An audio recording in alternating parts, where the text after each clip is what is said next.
Eu nunca saberei o preço dos meus pecados lá na cruz. Shalom a todos, Deus vos abençoe. Este é o programa Pedra Angular, de volta com vocês. Satisfação imensa e maravilhosa poder estar de volta na apresentação deste programa. O Tabernáculo em Pedra Branca tem a honra de adentrar agora na sua casa, no seu lar, no seu trabalho, para transmitir as verdades de Deus reveladas para esta última geração. Não estamos aqui para fazer proselitismo, não estamos aqui para sermos melhor do que ninguém. Estamos aqui para propagar a verdade na sua totalidade, a verdade que liberta. Conhecereis a verdade, e a verdade vos libertará. Nosso intuito, propósito, plano, finalidade com esta programação é levar a verdade até você, é fazer com que você conheça a verdade, a revelação da palavra. O mundo está cheio de denominações que estão propagando dogmas, credos e doutrinas falsas. Mas nós estamos aqui para pregar a Bíblia revelada. Toda a palavra de Deus. O homem vive de toda palavra que procede da boca de Deus. Então, se você observar esse programa, compare com as Escrituras e veja se aquilo que estamos falando aqui, se não é a verdade. Nós já falamos aqui sobre batismo, como deve ser o batismo verdadeiro em nome do Senhor Jesus Cristo, como deve ser a ceia, como deve ser a posição das mulheres. Não existe trindade. Trindade é uma doutrina pagã. E nesses últimos dias nós falamos sobre o Natal, o paganismo que é o Natal. Jesus nunca nasceu no dia 25 de dezembro. É improvável, é uma data que não tem condições, porque nós provamos com 4 razões básicas que Jesus nunca nasceu neste dia. Então, por isso, nós não viemos aqui fazer um proselitismo, angariar membros, angariar pessoas para estar junto conosco. Não, isso não vale de nada. É importante o quê? Levar as pessoas ao novo nascimento, as pessoas nascerem de novo. Você pode ter um com você, mas se essa pessoa nasceu de novo, vale a pena. Do que você ter 1.000, 2.000 pessoas com você, pessoas que não nasceram de novo. São só membros de igrejas, religiosos. A pior desgraça que existe no mundo é um religioso. Esta foi a raça. Este foi o povo que Jesus tratou mais duro, foram os religiosos. Você pode prestar atenção. Jesus disse, eu não vim condenar ninguém, eu vim salvar. Mas aquela casta, aquela raça de gente chamada religiosos, que João Batista o tratou como raça de víboras e cobras venenosas. Jesus chamou guias de cegos. Jesus os chamou de hipócritas, sepulcros caiados. Jesus disse que eles tinham a chave, que nem entra e nem deixam os outros entrar. Esses são os religiosos, são os piores que existem. Talvez há mais chance para o bêbado, para a prostituta, para o ladrão, do que para esses religiosos. Então, nós não temos medo de propagar a palavra. Não pense que você vai me intimidar, você que é denominacional na minha cidade, você vai me intimidar com alguma coisa. Vou continuar propagando a verdade como ela é. Como ela é. Então, seguindo em frente com a nossa reflexão, nós estamos concluindo aqui o livro de Gênesis. O livro de Gênesis. Um livro repleto de maravilhas, de mistérios, de coisas que são aplicáveis para as nossas vidas. É a nossa vida. a vida de Abraão, a vida de um Isaac, a vida de um Jacó, é a nossa vida. É a nossa vida colocada ali em ação. Como nós se deparamos com os problemas, com as tribulações. A tribulação é para amadurecer a nossa fé. A tribulação é para catalisar. A tribulação, ela faz com que eu amadureça na fé, cresça na fé. E não, a tribulação ela não pode abalar a minha fé. No dia que a tribulação abalar a minha fé, então eu fracassarei. Então nada foge dos planos de Deus, tudo está sob o seu controle. Nós não estamos à deriva neste mundo. Deus tem um plano, tem um propósito para os seus filhos aqui na terra e Deus só dá o melhor para seus filhos. Então vamos lá. Nós estávamos em Gênesis 49, já havíamos feito 2 programações falando aqui da bênção de Jacó sobre seus filhos e nós chegamos até Judá. Paramos aqui, Judá, de onde veio Cristo. Nós fizemos aqui um resumo aqui sobre Simeão, Levi. Nós fizemos sobre Ruben, Simeão, Levi e Judá. De como Ruben perdeu a primogenitura porque maculou o leito do seu pai. Então, aquilo que Ruben não conseguiu fazer, José conseguiu, que foi vencer os instintos sexuais. Ou seja, José foi considerado um tzadik, por quê? Porque ele foi capaz de controlar os seus instintos sexuais diante de uma mulher bonita, a mulher do Potifar. Já Ruben perdeu o direito de primogenitura porque deitou com a concubina do seu pai. Então você tem, os judeus consideravam um homem justo quando ele conseguia controlar os seus instintos sexuais. Então vamos lá, veja só. Você vai ver que Cristo não se envolveu nestas coisas, né? Ele controlou a sua vida. Ele era controlado por Deus neste aspecto. Porque você sabe, a relação ela só é correta no casamento.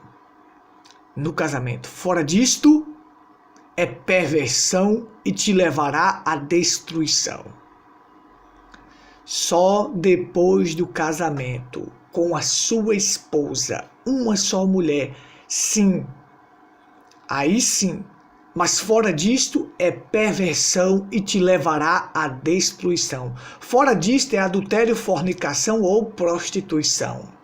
E essas 3 coisas, quem pratica tais coisas, não herdarão o reino de Deus. Mas vamos lá, para a gente concluir aqui, nós vamos falar sobre Zebulon. Nós vamos ler aqui em Gênesis 49, a partir do 13, para concluir a bênção de Jacó sobre seus filhos. Bênçãos proféticas que posicionaria eles na terra prometida. As bênçãos eram um recurso divino que posicionaria a pessoa ali, de acordo com aquela bênção. Então você vai ver que Ruben perde a primogenitura, era um bom primogênito, mas por causa disso perdeu. Simeão e Levi também perderam porque usaram a espada como instrumento de destruição. Eram raivosos e furiosos e por isso descontroladamente praticavam erros, perderam. E Judá vem e Judá dá um elogio porque este homem mostrou-se ser um homem transformado e um homem arrependido. E a techuvá para os judeus era uma das coisas mais importantes que existe. Era um homem que se arrepende, que aprende com os seus próprios erros. Ele erra, mas ele é capaz de aprender com os próprios erros. Então, o tal homem, Deus se inclina para ajudá-lo. Salmista Davi disse: um espírito quebrantado e um coração compungido não desprezará. Ó Deus, Deus não resiste um espírito quebrantado e um coração arrependido. Ele não resiste, ele ajuda a este homem. Então veja só, meus amados. Gênesis 49, 13. Zebulon habitará no porto dos mares e será como o porto dos navios, e seu termo será para Sidom. Zebulon foi um homem de negócios. Ele habitaria no porto dos mares. Zebulon faria de tudo para ajudar a seus irmãos Issacar a estudar a Torá. Então, essa tribo era homens de negócios. Eu quero falar sobre as tribos aplicadas para nós, não historicamente, porque isso aí levaria muito tempo. Então, terra de Zebulon, terra de Naftali, Galileia dos gentios, o povo que habita em trevas viu uma grande luz. Então ali você vê que Jesus estava ali, aquilo ali eram os termos de Zebulon. No Porto dos Mares era um povo de negócios, que sabiam fazer negócios, como nós também devemos ser pessoas que sabemos fazer negócios, porque senão vamos penar. Muitas pessoas hoje estão penando por não saber fazer negócios, estão passando dificuldades, estão passando crises financeiras por não saber fazer negócio. Essa tribo era homens de negócios, se dedicaram a isso, para ajudar seus irmãos Issacar. A Bíblia diz: Issacar é um jumento de forte ossos, deita entre os dois fardos. E viu ele que o descanso era bom e que a terra era deliciosa, e abaixou seu ombro para acarretar, e serviu debaixo de tributos. Você vai ver que Jacó compara seus filhos com animais. Ele comparou um como jumento, o outro como a serpente, o outro como lobo, o outro como leão. E aí você tem, e o outro como a gazela. E aí você vai ter as características desse animal relacionado com essa tribo. Entenda só. Issacar é um jumento de fortes ossos. São pessoas que são capazes de suportar cargas, suportar provações por causa da palavra. Issacar se dedicou em estudar a Torá, e dali saiu vários homens versados no conhecimento, na ciência, homens que eram de tribunais, homens que os outros viriam pedir conselhos a eles. Onde é que você prova isso? 1 Crônicas, capítulo 30, capítulo 12, versículo 32. E dos filhos de Issacar, 200 de seus chefes, destros no conhecimento dos tempos, para saberem o que Israel devia fazer. E todos os seus irmãos seguiam suas ordens. Então esses homens se dedicaram em estudar a Torá para ser versados no conhecimento, e os irmãos vinham pedir conselhos. Então, por que compara ele como um jumento? Porque são capazes de suportar as dificuldades e se sacrificar por amor à palavra. Se sacrifique por amor à palavra. Suporte as provações por amor à palavra. Veja só. Então ele compara ele com um jumento. É um jumento de fortes ossos, deitado entre os dois fardos. Sabia carregar fardos, tinha fortes ossos para carregar fardos. Então nós temos que ser capazes de carregar fardos, suportar provas, suportar dificuldades por amor aos outros. Por amor às outras pessoas. Então veja só. Dan julgará o seu povo como uma das tribos de Israel. Dan será serpente junto ao caminho, uma víbora junto à vereda, que morde os calcanhares do cavalo e faz cair o seu cavaleiro por detrás. Observe. Jacó compara Dan como uma serpente. E a Bíblia nos ensina que nós devemos ser prudentes como a serpente e simples como as pombas. Sabe? as características que existem numa serpente, numa cobra, de prudência, nós devemos ter prudência para o mal e a simplicidade de uma pomba. Chamou Dan, julgará seu povo de juiz. Você sabe que Sansão, um dos juízes, que era da tribo de Dan, e nada conseguia vencer Sansão. No campo de batalha, nada conseguia derrotar Sansão. Ele matou 1000 homens com a queixada de jumento. Você poderia trazer leão, poderia trazer urso, poderia trazer 1000 homens que não conseguia vencer Sansão no campo de batalha. Então Dan é como uma serpente, é como uma víbora junto à vereda que morde os calcanhar. Então, a tua salvação espero ao Senhor, mas o Sansão, que era tão valente dessa forma, não conseguiu cumprir sua missão como juiz de Israel. Acabou caindo por Dalila. Acabou caindo por Dalila ali. O único meio, a estratégia que os filisteus usaram para vencer Sansão foi desta forma. E onde estava? Onde foi encontrado para ele perder a força? Na cabeça. Dan julgará seu povo, julga-se com a mente.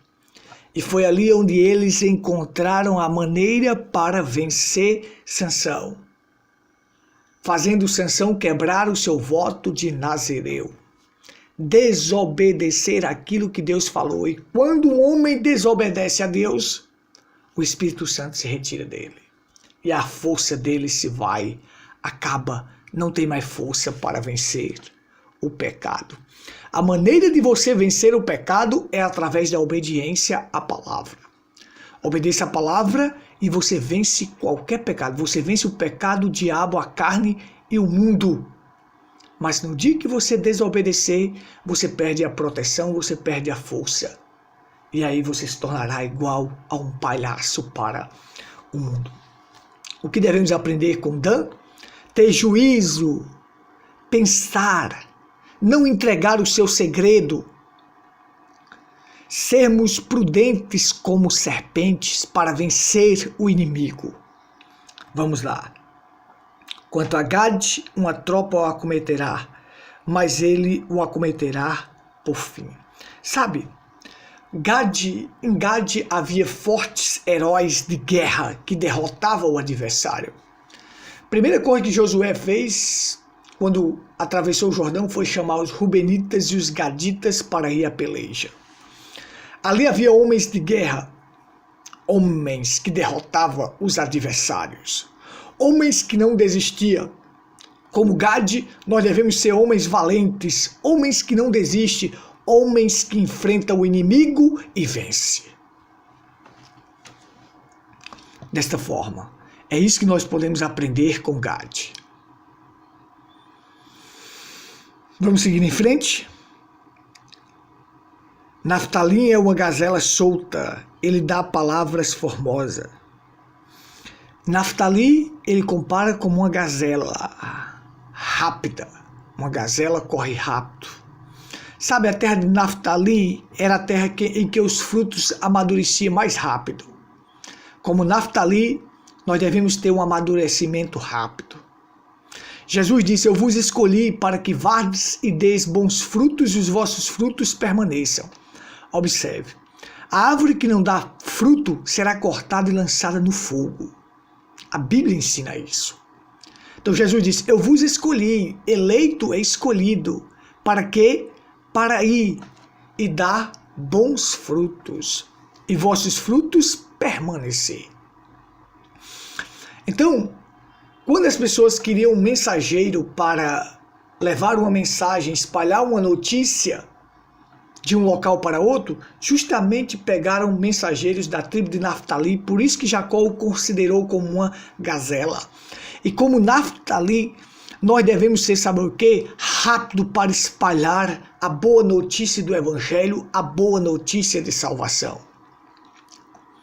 Devemos ser dessa forma, não para espalhar más notícias, porque existem pessoas que são correio da má notícia.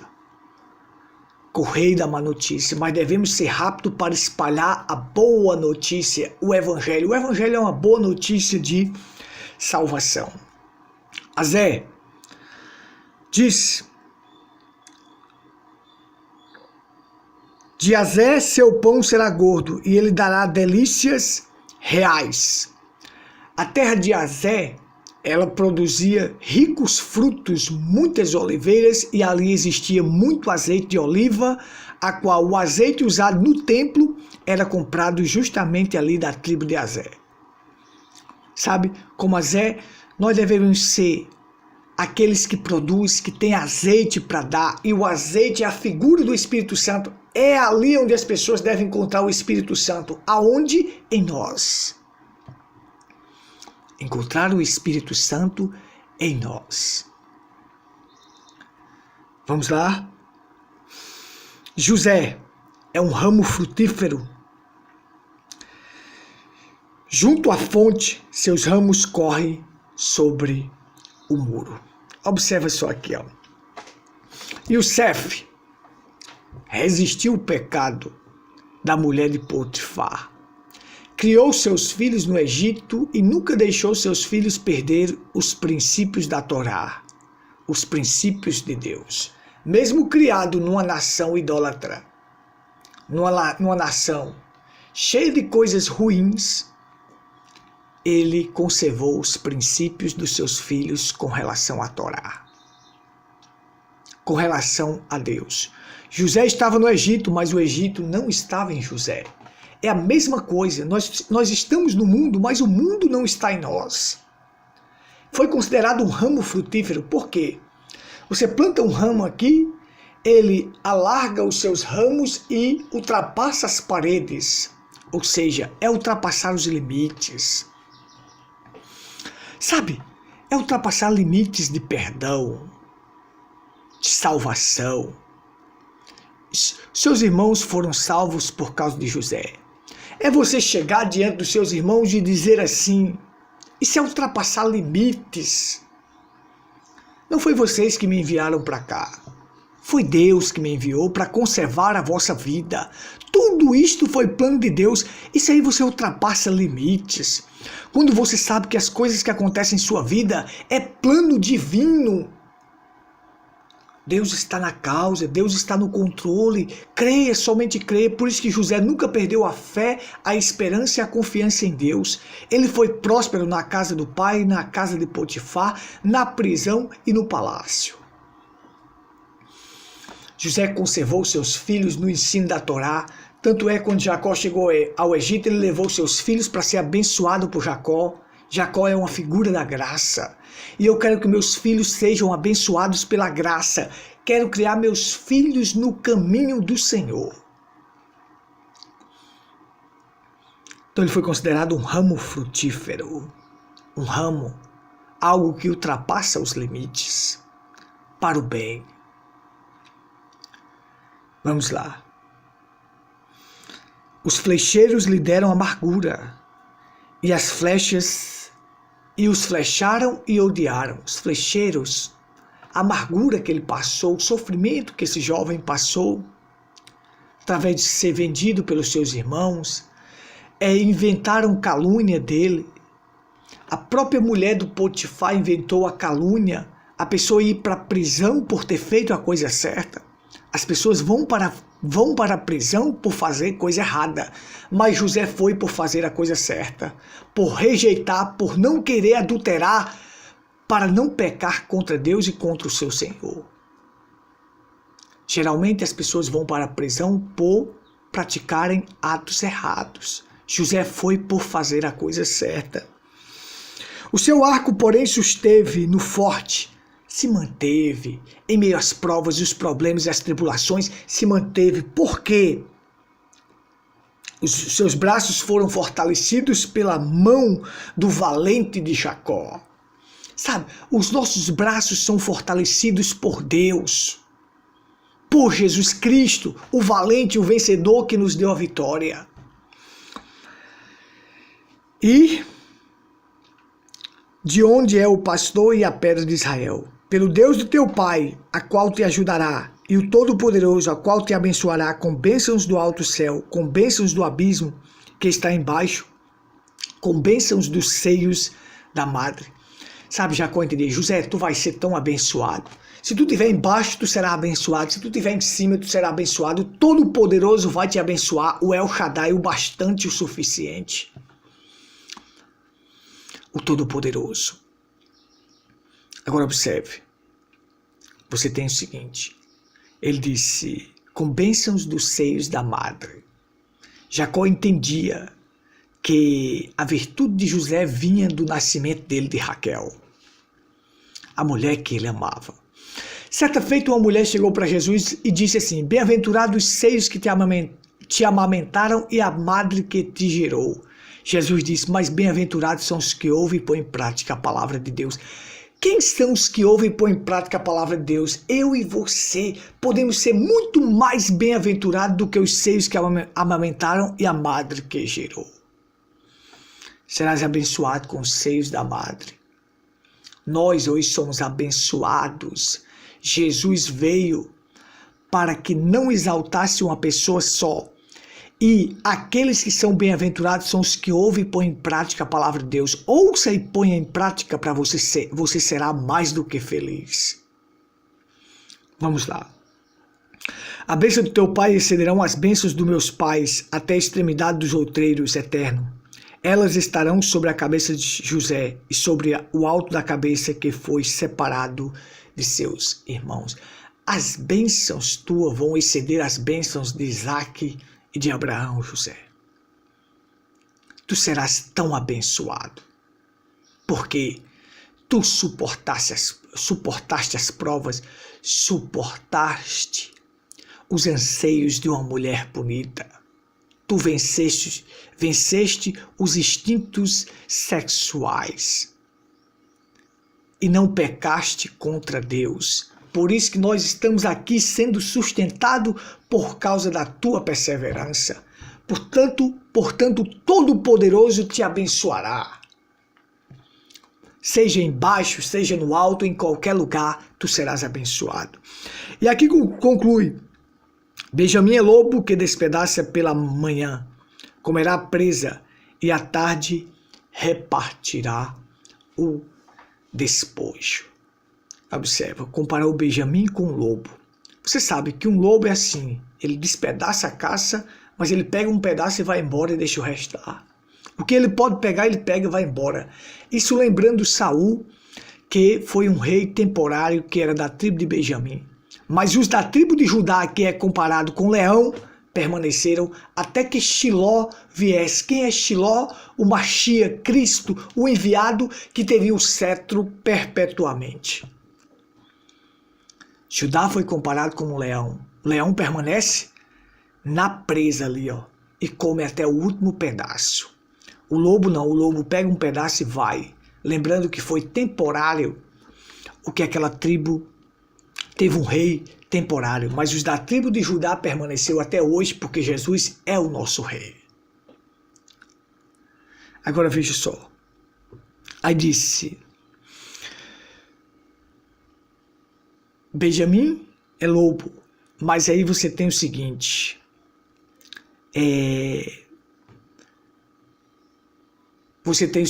assim como Judá foi comparado como um leão, Benjamim foi como um lobo temporário. Mas você sabe que eu só estou pregando o evangelho aqui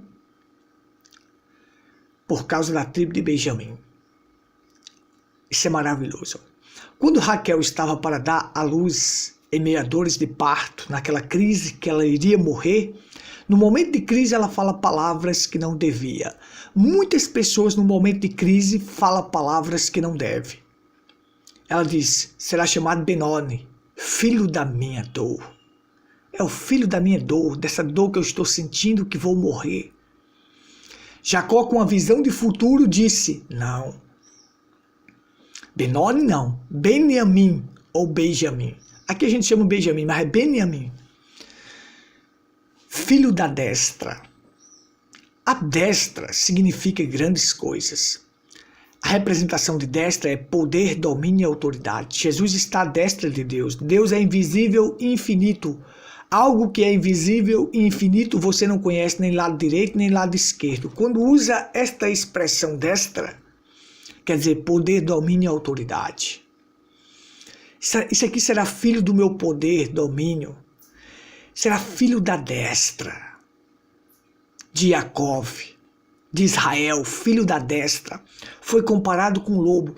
Mas desta tribo veio o maior mensageiro que existiu na terra depois de Cristo. Quem? O apóstolo Paulo. O maior mensageiro depois de Cristo foi o apóstolo Paulo. William Branham pregou o que Paulo pregou. William Branham pegou o que Paulo pregou e revelou para nós. Ele veio revelar. Paulo escreveu e colocou as coisas em ordem. Foi o mensageiro levantado para colocar a igreja em ordem. Colocar a igreja em posição. Agora observe. Se não fosse o apóstolo Paulo, nós não estaríamos aqui. Eu não estaria aqui pregando este evangelho, porque William Branham disse: eu preguei o que Paulo pregou. Se os de Paulo entrar, os meus também entram, porque eu preguei o que Paulo pregou. E hoje eu estou pregando esta mensagem por causa de quem? Do apóstolo Paulo, que Jesus Cristo levantou, William Branham revelou, e hoje eu estou propagando isto, mas também por causa de quem? De Benjamin. E tudo por causa de quem? De Jacó, a graça, porque tudo vem pela graça. Jacó simboliza a graça. Com uma visão de futuro, ele diz: Benoni não, Benjamin, filho da destra. Isso é maravilhoso. Isto é simplesmente maravilhoso. Meu tempo já se esgotou, já passei do tempo. Só quero convidar vocês para os nossos cultos. Rua Cândido Gambarra, sem número, próxima à antiga Caixa d'Água. Ali está o nosso tabernáculo. Vem estar conosco. Domingos e quarta, às 19h30. Você é o meu convidado especial. Rua Cândido Gambarra, sem número, próxima à antiga Caixa d'Água. Ali está o nosso tabernáculo. Vem estar conosco. Domingos e quarta, às 19h30. Se desejar contato, nosso WhatsApp é 083 8628 6747. Que Deus te abençoe. Fique na paz. Shalom.